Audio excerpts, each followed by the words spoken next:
അവിടെ ഒന്നല്ലടാ, രണ്ടെണ്ണം ഉണ്ട്.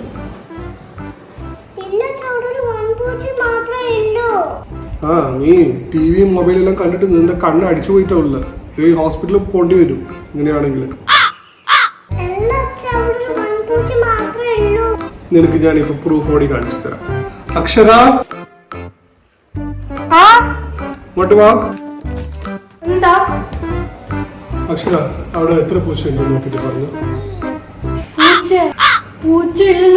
നിന്റെ കണ്ണ് അടിച്ചു പോയല്ലേ? പ്രണവ് പറഞ്ഞു അവിടെ ഒരു പൂച്ചയുണ്ട്, ഞാൻ പറഞ്ഞു 2 പൂച്ചയുണ്ട്. അച്ഛാ, അവിടെ പ്രണവും ഇല്ല പൂച്ചയില്ല. പ്രണവ് എന്റെ കൂടെ തന്നെ അവിടെ ഇരുന്നിട്ട് കളറാ ചെയ്യുന്നുണ്ടായത് എന്റെ ബെഡ്. ഇന്നത്തേക്കുള്ള ഫോട്ടോ കഴിഞ്ഞു, ഇനി മതി.